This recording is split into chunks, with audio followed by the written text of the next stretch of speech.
shadows of the past, oh shadows. To farm, so, because you had to break this land, it had to be broke.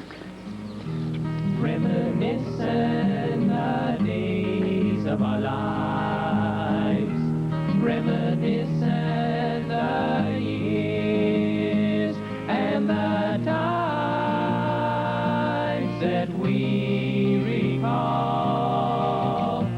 History was made for us all. Shadows of the past, oh shadows. Set up there, you know, on the side house, the windows is about that wide, you know. I used to set up there. And the years, and the hours, and the minutes move quickly by, and the days fade away, and the moment never to be revived. Shadows of the past, oh shadows. Well, there's no paving anywhere. No such thing as a gravel road around McCook or even in the country. And the street right here is just that we have shared. Memories of life, all the wisdom we've gained is grand. Listen, young children, and understand. Shadows of the past, oh shadows, shadows of the past, oh shadows, shadows of the past.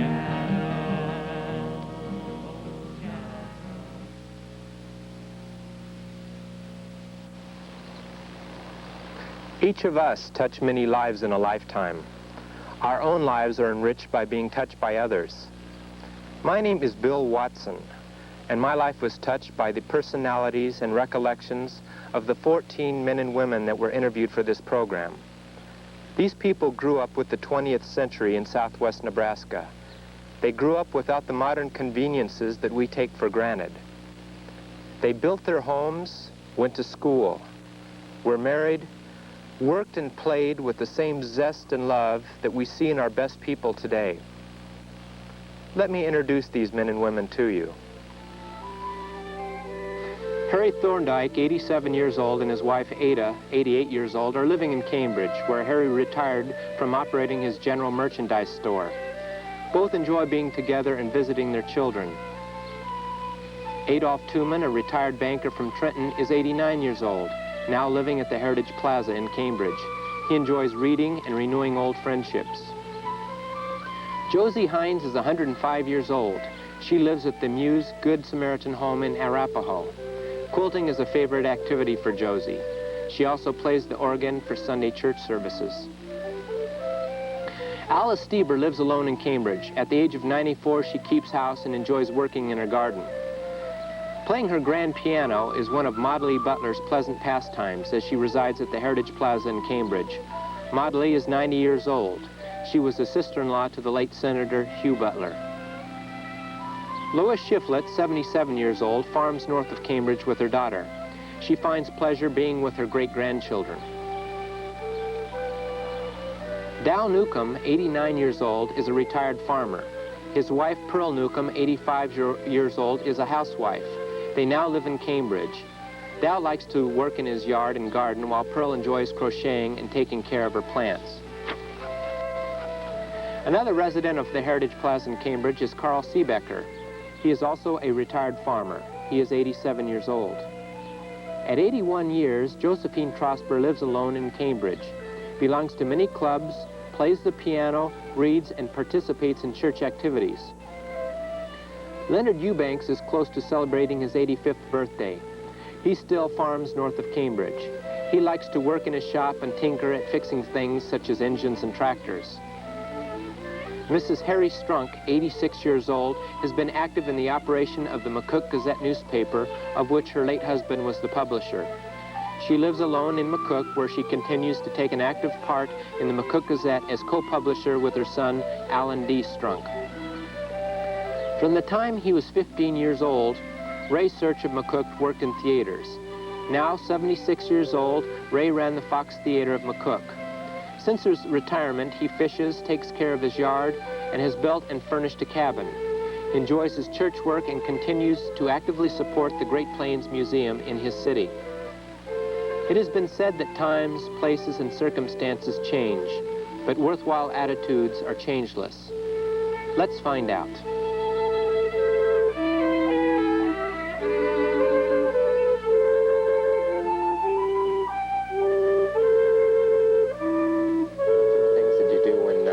Feeding the stock.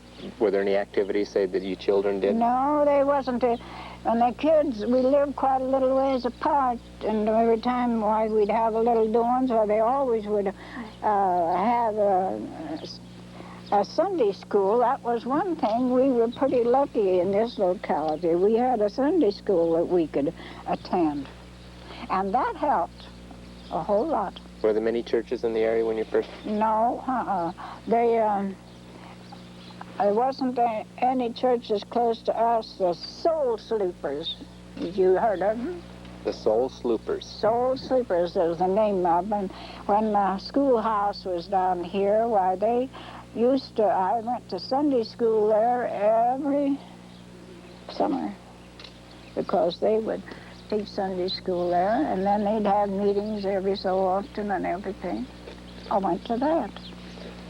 I used to remember my folks had the barn and milking down south and kind of in the canyon, you know, and at night I could sit up there, you know, on the side house, the windows is about that wide, you know. Mm-hmm. I used to sit up there and watch for them to come back from milking. Did you have any trouble with the cold or the heat in those sod houses? No, not that way, but I can remember when they used to get some awful hard rains. And, you know, the roof, the sod house had sod for a roof on it. Had boards and then sod on top of that. And, you know, when it rained a lot, that got pretty heavy. And I know my dad had to get some stuff and brace the roof up so to hold it out. We had a big dugout in the bank, you know. I mean, a big one. So that there was 4 bedrooms, and then they dug a back in under there and made a cellar for to keep their milk and butter. And we lived over there until 87 when they started. Then's when they started to make our sod house, this sod house that's here. In 87. But they got here in November and you couldn't work. They couldn't break sod then and start a house then, see.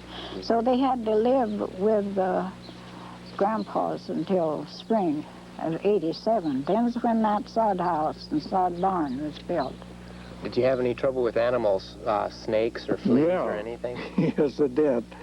They used to have under the eaves of the house sod, you know, there'd be places like that between the boards and the sod. And birds would make nests up in there, and some of our neighbor had 2 neighbor friends that we used to play with each other a lot, and they'd come over and we'd reach up in under the eave there and get them nests out. And the girl was older than us 2 boys, and she'd do that, and she put her hand on a snake one time.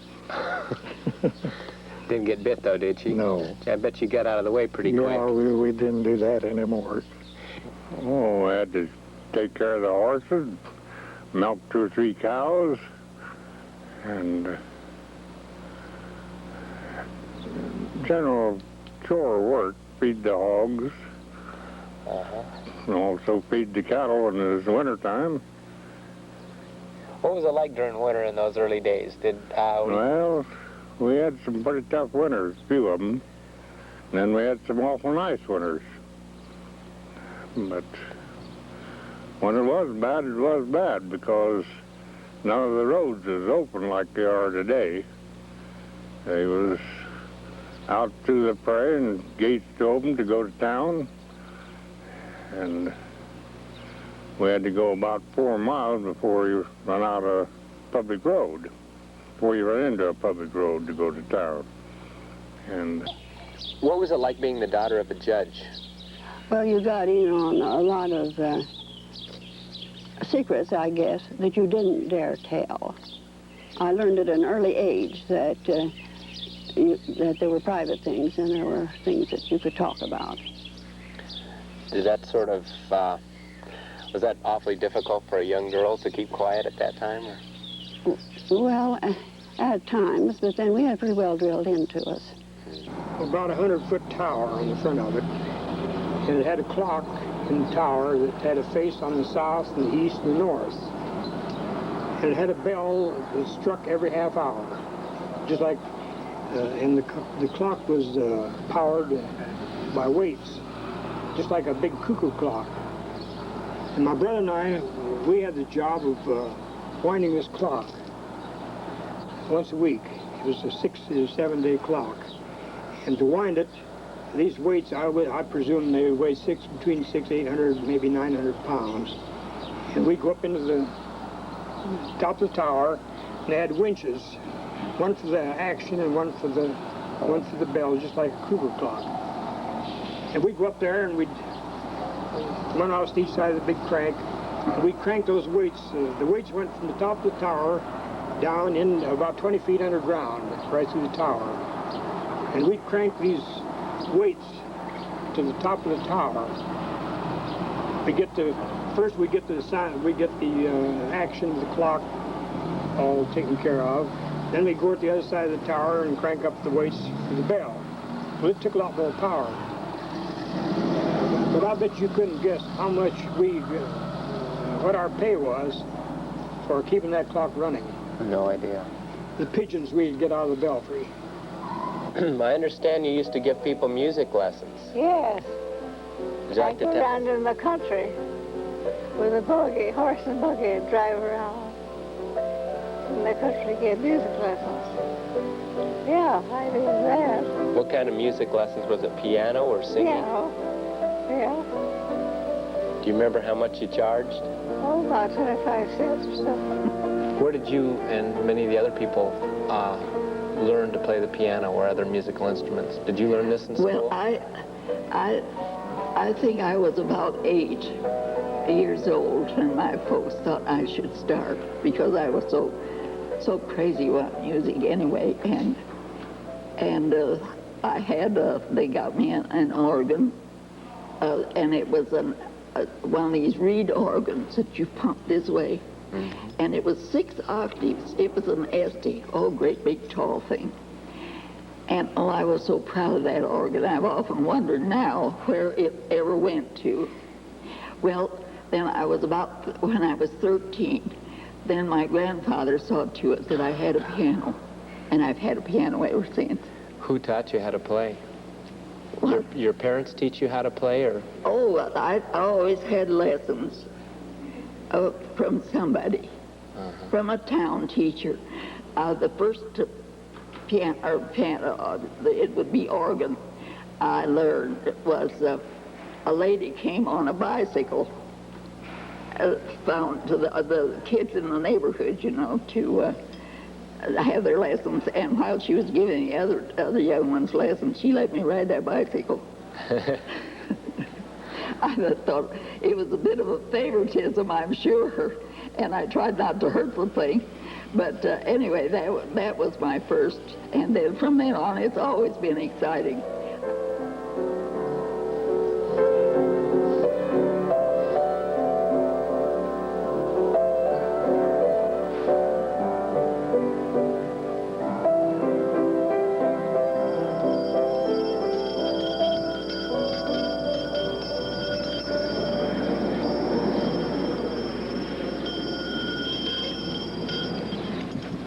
Well, Bill, what kind of a boy was you in school?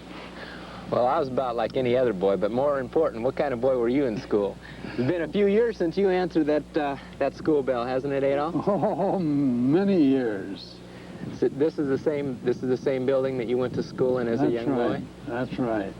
This little entryway was put on when the school got too full and they had to make a place for the dinner pails and their clothing and stuff. The house was plumb full. How many were in your class? Average? Oh, I don't know, half a dozen or 8. What are some of the memories you remember from your first days in the school? Well, in those days we went to school, started the school at 6 years. We came to our place out here in '96. I was 6 years old, and in the fall I started to school. And there was quite a house full, but it filled up more after that. There was a family, my aunt and her family came from Germany, and that brought 6 more in. And they had all double seats. They didn't have any single seats. They needed double seats. And it was a pretty busy place, but they got along fine. We had good teachers. Some of the teachers came right out of the normal training class in country school and started teaching. You had a lot of respect for your teachers, didn't you? Oh yes, they were good teachers. Oh, I just got to the 8th grade. How long during the year did you go to school? Well, it got so we had our 6 months and 7 months before I was old enough to quit school. Before I had it. And we didn't have any free grade education then. I helped to send a lot of people since over my taxes. You had to pay to go to school then? No, but then you know that comes out of your taxes, your school. Yeah, I know a little bit about that, right. How far was it you said you had to go? Well, the schoolhouse is right. I don't know just how. The schoolhouse is over here on the land on the other side of the road, in that corner. And it's been gone so long, and so you see where the house is now. I didn't have, and the soddy was about where the cars were. So I didn't have very far to go. I could come home for dinner. A lot of the kids had to come a long way, though, didn't they? Oh, yes, the Taggart girls who lived way up in the northwest corner, yes, up there, that way, northwest corner. And they had a long ways to come. It was about 2 miles. But they had to come.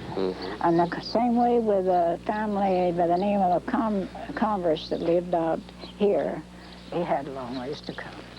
Do you have any certain memories about school? What was the school teacher like? Oh, I don't know. It was mostly women, because it was teachers. I never did have a man teacher. What sort of things do you remember that were taught that really made a big impression on you? Oh, gosh, I don't know. We used to have a lot of fun, I know, going to schools and playing. What sort of things did you used to do that were fun? Oh, we used to play pump, pull away, and fox and geese, you know, when it snowed. We used to play ball quite a bit on a Sunday mostly, you know. Neighbors would get together, the boys, and play ball. Used to have quite a bit of fun that way. The kids was growing up, though. We used to have a ball diamond over in one corner of our pasture. I bet there'd be 100 people come there on Sunday afternoons to that diamond. Well, then the young folks would all come over to our place. Maybe they'd be about 40 young folks out there in the yard just having a good time. That's what I like about it. My kids never had to go to other towns. That's right up there. There were so many young people, they come there to our place. Of course, I always tried to have cake or something, pie or something, That was for them all to eat. They always like to come to our place, and that's one thing I'm happy that is about. one of the balls. Right out there on our place, that's where it was. Yeah, every Sunday they'd all come over there. Then Our biggest excitement was reunion and 4th of July as kids. We always looked forward to 4th of July and also the Veterans Reunion at Cambridge. And more so on account of the mill pond there at Cambridge. Lake Livonia? Lake Livonia, that's right. And In the winter time, there was plenty of sport there with skating. There was skaters there from everywhere. And I also remember one time when we had the reunion down there, McCook sent a special train down from McCook to Cambridge and come and took them home that night. That was the biggest attraction for us kids. It was the reunion and 4th of July. Was there any place that people used to go for entertainment? Like, did you ever remember going down to the Opera House in Cambridge or maybe go to McCook? Oh, yes, once in a while. But that there was just come very slim. Because when it come to that, why, us little guys, we didn't have the price when we was sitting out here on the hills and breaking sod, planting sod corn. Yes, I think they have. They're not in for, they've got to go somewhere. They got to go off somewhere. There's shows and things like that before they can enjoy themselves. People here in the country would enjoy themselves their own way. You know, they'd have dinners and they'd have company and parties and get-togethers here in the farms, you know. Not always. If they're in town, you know, they got to go somewhere to have a good time. What sort of events around Cambridge bring back the most acute memories for you? Well, one of the things is the dances that I took part in organizing and running the dances.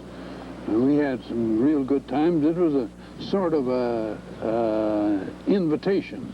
Where were these dances held? In the second story of the Opera House. So the Cambridge Opera House that burned down many years back. Yes. What sort of activities? Obviously the dancing. What sort of music? Usually have live? Yes. Oh yes. Principally 2 ladies from McCook, and one played the piano and one played the violin. Very fine music. We had real good times. There was no roughness around there at all. Everything was on the up and up. Sometimes somebody'd come in that wasn't invited, but if he conducted himself all right, why, okay. Well, I used to work on the stage at the Temple Theater. That was down in the next block. And there was an old stock company. I wouldn't say it was an old stock company, but it was a stock show, stage show. We'd have them 5 or 6 times a year. And one of the nice people that I had met and worked with on the stage was old Doc. You remember Doc? You know Doc of Gunsmoke? Yes. Milburn Stone. He's one of my old friends. Oh. And I worked on the stage a lot with Doc. And there was a lot of old stars. They're all gone. Most of them are gone now. Mm-hmm. Sally Rand. I was managing Fox Theater over there, and I brought Sally Rand in to put on a show. Sally Rand put on a show in McCook, Nebraska? Sally Rand put on a show right here across the street in McCook, Nebraska. What was community relation? What was the community reaction to that? Well, I'll tell you. If I'd had a box office in the alley that night, I'd have filled the place. But as it was, why, we let the people in the front. And I lost a few friends over it. There's a few people, influential people around here that wouldn't speak to me. I didn't have any crowd at the theater. People were afraid to come in. But she put on a good show, and nothing risque. Everything was clean. You can go down the street right here this afternoon and see more than you could see in the Sally Rand show. Tell us a little bit about how you and Mrs. Newcomb first met, and a little bit about your courtship. Well, I tell you, as far as courtship, we met at the dance, really. And then, well, we were together 3 years before we got married. And he's forgetting about the box supper that he bought my box. I bought a box. That was about the first time we ever went any place together. We've been to, yeah, that was the first time I ever went any place together, but we met at the dance and went to box supper. Do you remember how old you were when you first met? Yeah, in our teens. How old were you when you got married? I was 24. How about you? That 23. Makes you 23 then. So you knew each other for what, about 10 years or so then before you got married? Yes, well, maybe not that. About 6 or 8 years, I guess. Uh-huh. What was courtship like in those days? Horse and buggy days. Horse and buggy. Rides. Yeah. A lot of picnics? Yeah. Oh, yes. Picnics, and we Sunday carried that school out with our picnic. children. I know I used to play golf quite a lot. I heard my daughter say, well, I don't suppose we can go out for a picnic today. Dad will be out on the golf course all day. That was on Sunday. So I quit golf right then and there. Haven't played since. So family's always been real important to both of you then? That's right. What sort of activities and things that, as far as a courtship, do you remember that have changed maybe since the days when you were growing up? Well, quite a bit, because when I was growing up, it was a horse and buggy. And if a young man had a nice little team of ponies and a red push seat and the top buggy, he was lucky. The girls really went for the guys that had the buggy and the nice ponies, huh? Well, wouldn't you? The ceremony was about the same, but it seems like there weren't as many there weren't church weddings so many as there are now. It would either be a home wedding or they would go to a judge's office or a justice of the peace. And sometimes they wouldn't know to bring witnesses, and they'd get whoever was there, and I'd serve for that many times.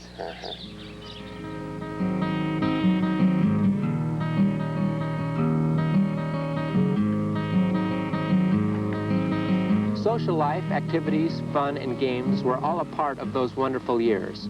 But the mainstay of the Plains people's existence was still in farming and the business associated with it.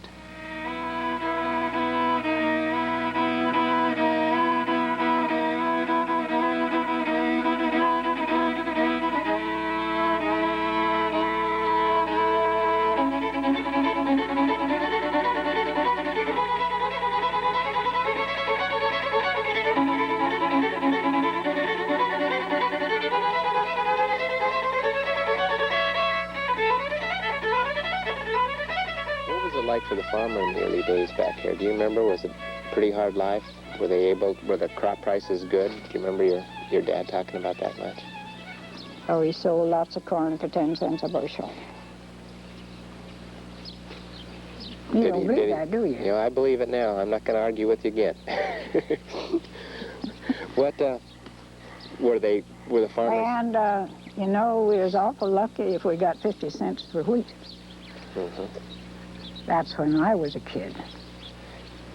What were the farmers' attitudes? Did that sort of... Oh, they didn't. Nowadays, these folks don't know what work is. They fly off the handle and everything. But then men that settled this land up didn't. They kept their cool. What sort of activities do you remember as far as the politics, the Grange? The Grange was pretty strong out here. Well, it wasn't. There wasn't a whole lot. You had, the people had to make their own fun. They'd get together, you know, and have doing dinners and stuff like that, if that's what you mean. How about political groups, the farmer organizations? Were they... We didn't have any. Not in my day. Do you remember any famous people coming through this area? Oh, yes. There's... a man from the Cook came down and... Senator Norris? Yes. He came down and talked to you. Do you remember what he said or what he was like? Oh, no. I don't dare to say what I want to say. We drove the cattle from Lebanon to Cambridge. And there was one old cow they didn't think would make the trip. So I hauled her in our truck. Now, our truck didn't have any cab on it at all. It was that older model. And so they put her in tied her to the front of the truck. And she had her head over me and was slobbering all the way to Cambridge. So we stayed overnight in Cambridge. And then I think I brought the cow on out here, and they drove the cattle out. And a terrible storm came up, one of our spring blizzards. And we didn't get back to get the rest of our things for a week. But we found the chickens just okay. They hadn't had feed or water or any attention. We thought they'd probably all be dead, but they made the trip then on up here. You showed me also an interesting piece of gear that you don't see too often anymore. Would you like to tell me what this is? Well, now this was a hook they used to harvest their corn. It's a left-handed hook because Claude was left-handed. They'd put a outing flannel mitten on, they wore it, and put this over it. And they'd pick up the ear of corn and take the shucks off with that, rip them off, and throw the ear into the wagon that was going down the field with a team of horses. They had to be kind of gentle or used to it. And on the opposite side, they had a higher board. They called their bang boards, and they'd hook this over the shucks and snap the corn and throw it into the wagon. And they guess so they could just walk along. They didn't look at anything but just the corn. You'd just hear that bangety, bangety, bang as people going through the field. And then it was put in a crib. They had to unload that night, and it was, well, at noon too, they would if they had their load, and put it in a wire crib, and then the corn shellers came around and shelled it. Or you fed it to your pigs whole. And sometimes the boys would shuck through the field when they came to school, and maybe even shuck when they went back home. What are some of the things you remember, both of you remember about, say, the sort of customers that would come in the store? Do you think the customers have changed any from the customers of today?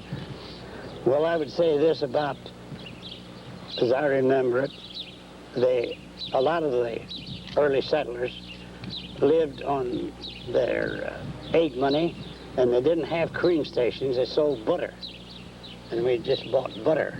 And they'd find out how much was coming to them, and they'd get the essential things and say, we've got to save a little so we can get things at the drugstore and hardware. Is this how they made a lot of their payment then? They didn't pay by cash then, did they? Was it like a bartering system? Yeah, they lived mostly on their produce. Then they'd pay off debts when they sold a crop, you see. And it was a little difficult to turn people down. That was my failing, probably being a little too easy with it. If I knew that the family needed things to go to school, their children, why, I just couldn't resist charging it to them. So I lost a lot of money that way. So we had a lot of whole lot of different ways of payment then, and you got to know all your customers pretty well. I guess that hasn't changed too much here in Cambridge, the town. Later years, they brought wood in to pay their grocery bill when we were down at this store. Oh yeah, Brought in lots of wood. So they brought in wood and butter and eggs and just about anything you could grow out on the farm or get out on the farm then to buy the things from yourself. Eggs were 9 cents a dozen, butter 19 cents a pound, calico 10 cents a yard. Was there anything? Work shirts 49 cents. You don't have any of those left, do you? What? I think the big thing that helped farming in one way was transportation.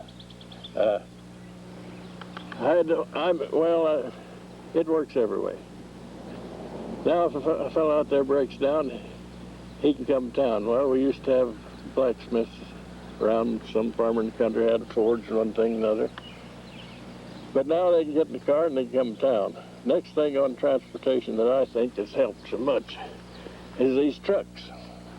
That's a big thing. Well, they go right out there and load a load of cattle. And when they harvest now, there's the biggest change. Last time, well, for years up there, I don't know how long, I'm still interested out there. I've got interest in wheat and cattle and stuff. They come with 2 big combines, and they load that in trucks of 600 bushel or something, and we take it to the elevator at Eustis. store it there or sell it or whatever we want to do with it. Now we used to have to scoop that in the bin, scoop it out in the wagon, and then drive the team in town. But I kind of enjoyed that. I used to kind of like get that load of wheat and start to go to town, visit along the road or something, you know. So that's one thing. And then the amount of acres that they can farm, that's the biggest thing. We've got fellas up north of us there that's farming 20, I believe they said 2,600 acres of corn this year.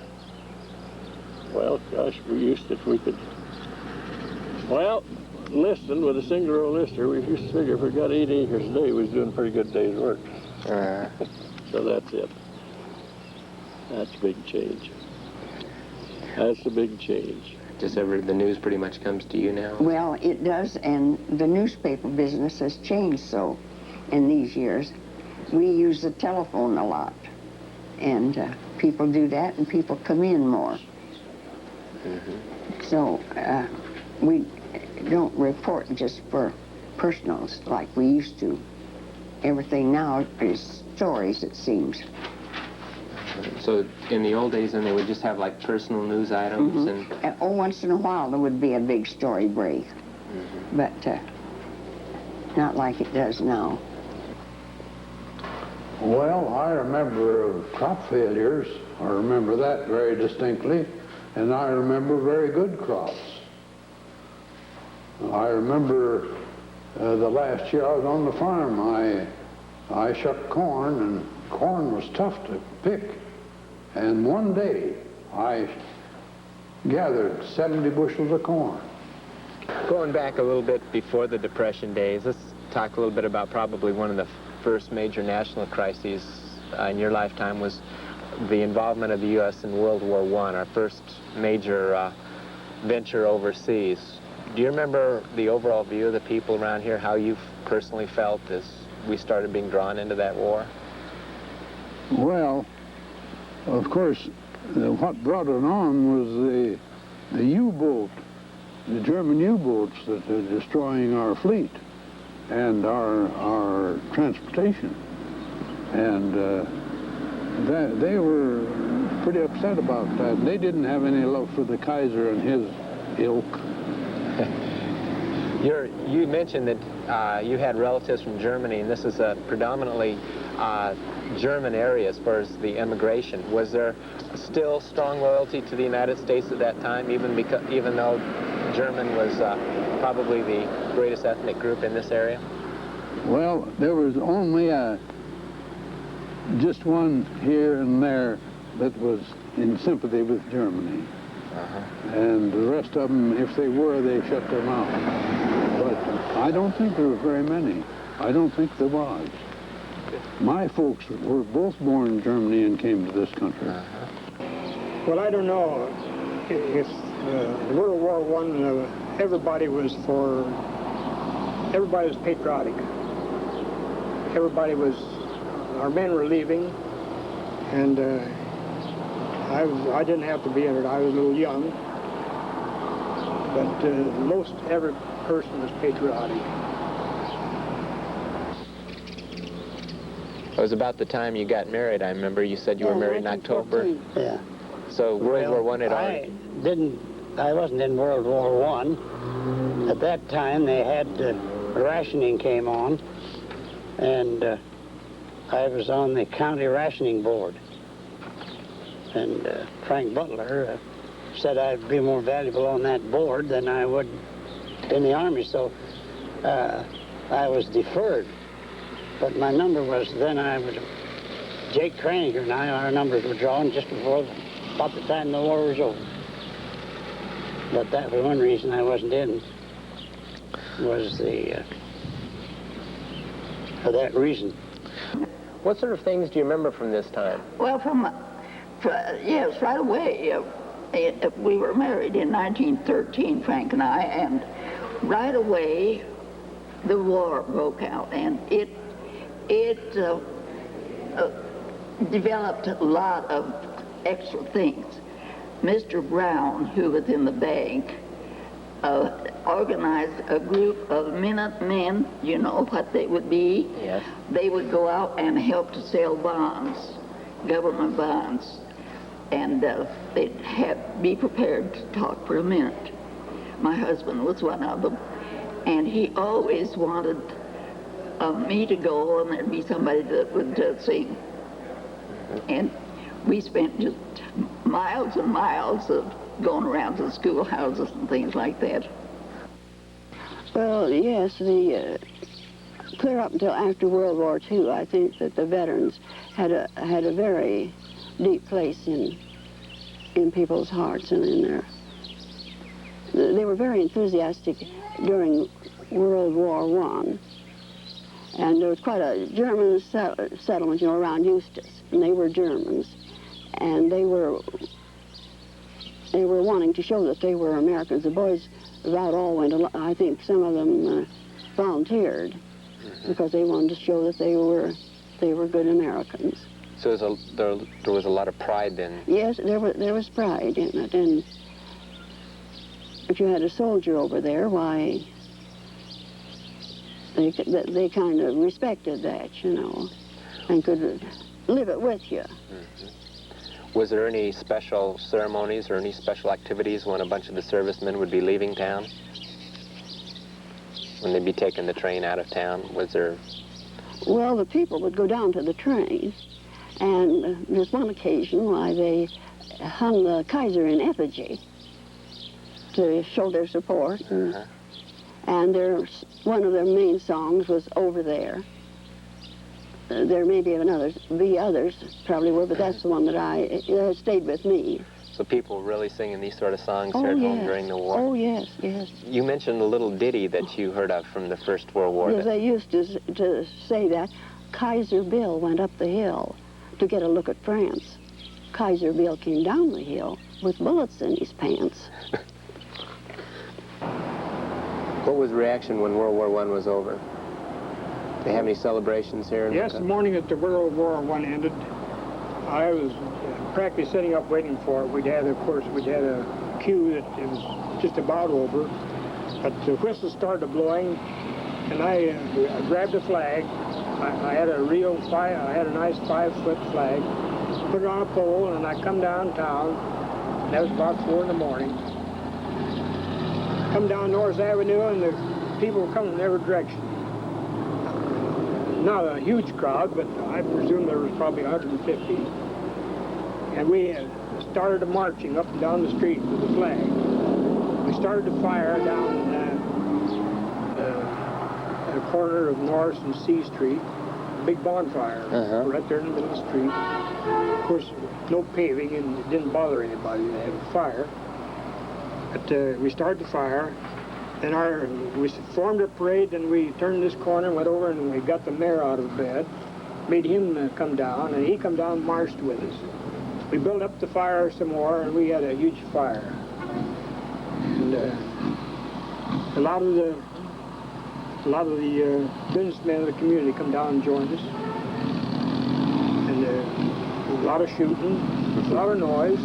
Is that pretty typical, the way Nebraskans celebrated events? I think everybody celebrated that way. But everybody was patriotic. And then after the armistice in 1918, then you came back, and you came back to farm. Yeah, and there was an awful lot of them come back from overseas, and was discharged. And us truck drivers, there was just a very few of us left. And by gosh, they kept a-holding us there just so the officers could have a job. Yeah, a few officers. I didn't get home till, I think it was the 22nd of May, 1919.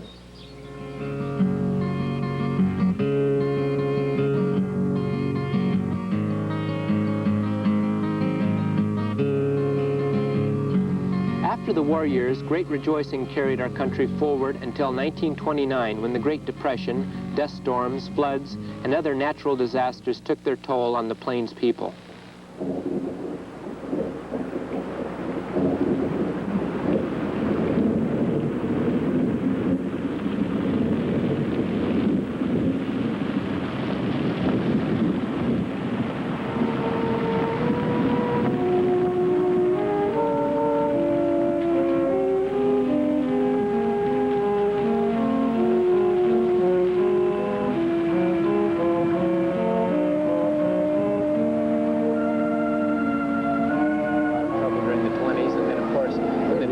And when the Depression hit, yes, that's when the market really dropped out of farm produce. What was it like being a banker then? What was it like being in Cambridge then?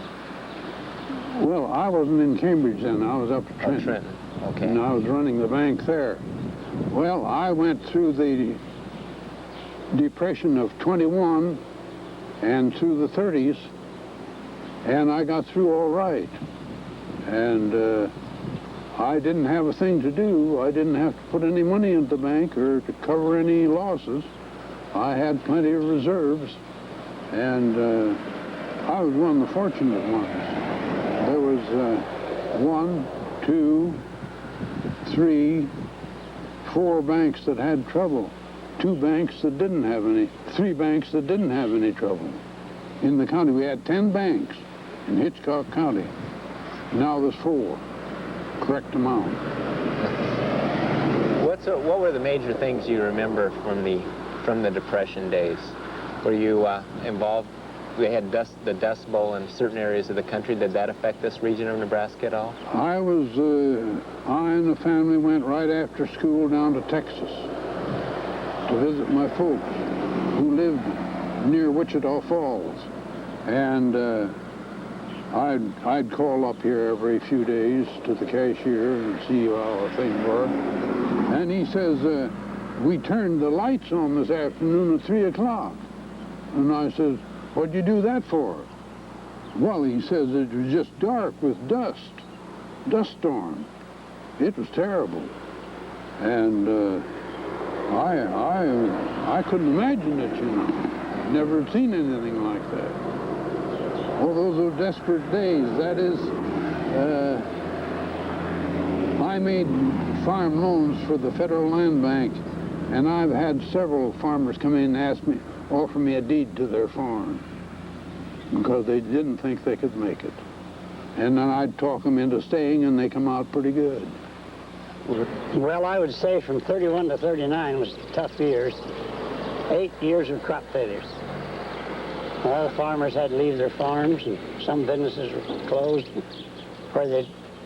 or the banks wouldn't carry them. Couldn't afford to, possibly.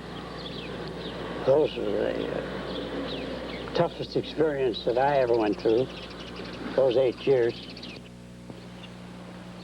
Well, I tell you, a lot of us, those old farmers, they didn't have it very smooth none of the time. To be frank with you. Yeah. But they just put up with it. I bet you wouldn't now. I wouldn't now either. And the years, and the hours, and the minutes move quickly by, and the days fade away, and the moment never to be revived. Shadows of the past, oh shadows.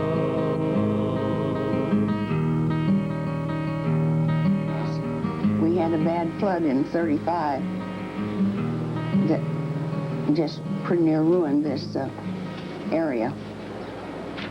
And that was why that got my husband so interested. The lives that were lost, there were about 112 people that died in that flood. And then is when he became so interested and started this reclamation work. Mm-hmm. And he is really the one that started all these lakes and dams around here. So it was the 35 flood that really started getting his interest in it. It's time to come down. But our boy had just got home from the Army, and him and his wife bought a home here. And here come this flood, and all that saved them, they got a chair and put on the bed. He chopped a hole through the ceiling so they could crawl up in the attic, and they got up there, and then the floor gave away. Everything went in the basement. But they got out alive, but then that was about all. They didn't have any family at that time. Well, a peculiar thing there I remember was we had a toilet in the basement here, and it's still there, no doubt. And the pressure was so great that it backed the water up from the river through the sewer system. And somebody wanted something from the store, so I came back to get it for them, and I could hear water running. And I went down there, and it was just like an artesian well. The pressure was so great that I was just forcing that big stream of water out of that toilet. And it was all over the basement. The way we stopped it, I went out, and I remember seeing Ernest Fiddler Plummer on the corner up here by the bank. And he came over and said, "Have you got a bunch of sacks?" And I said, "Yeah, I got a lot of sacks." And he wound those up and stuck them down there and in the thing and stopped it. And then we found the fellow that was in this place right over here, Jim Hammond, I guess it was, ran the clearing office there a while. And we got a hold of him and took the sacks down there and stopped that because it's seeping through the wall. And that's the main thing about that flood that I remember. I know we had quite a loss down there. I was down here at Decoration Day, and I had my family with me, and we started home toward evening, and I saw that big cloud clear across the west. It looked very ominous. And I told them, I says, we had a detour to make and a steep hill to go up. I says, now if I can make that hill before it starts raining, I think we can get home. And we made it. And we went to bed, and as soon as I was in bed, it started to rain. But then I went to sleep, and I never realized until I went downtown, looking south down the road right straight, there was a house went across the street road. And 3 people perished in that house. And I never had such a helpless feeling as I went up on the north side on the hill, and I knew there were people, my friends, down there, and I couldn't do one thing for them. That was the most helpless feeling I ever had.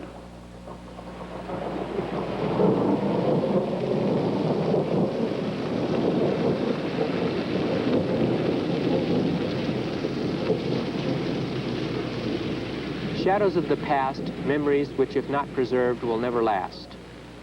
Much can be learned about the future if we will only take the time to study our shadows of the past.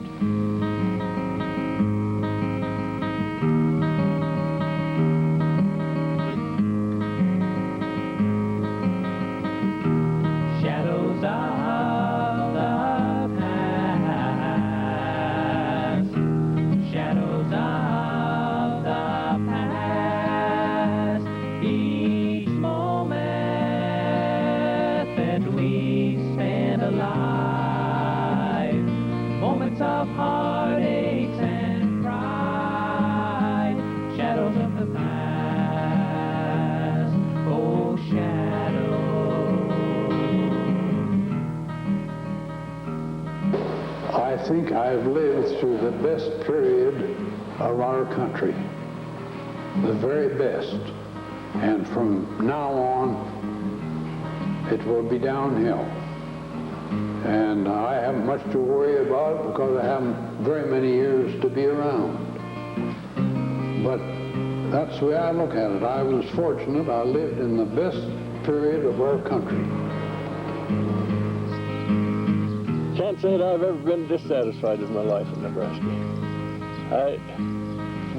I've been a lot of different places, but I was always glad to get back. So, no, I've always been satisfied here. We always had neighbors in the country. Always had lots of good neighbors. We've got awful good neighbors right here where we live in town. So I don't know of anything that I'd want to change. I'm satisfied. I've had a very happy life here, and I feel like I have done a lot. I helped my husband all those years, and I enjoyed that newspaper work so much. I can't think of any time that I was so overwhelmed I can't think of any time that wasn't just filled with music and fun. I can't think of any time that wasn't. Just, I loved life. I like to live. Why do you think museums are important? Well, it keeps the heritage alive. You'd be surprised at the little children that come in here from these school groups, that the interest they have in what it used to be like to survive. Do you think people today are interested in keeping touch with what happened in their past? I believe they're becoming more interested. I know they are here because our attendance has really picked up in the last 2 years, and especially school groups. And the years, and the hours, and the minutes move quickly by, and the days fade away, and the moment never to be revived. Shadows of the past, oh shadows.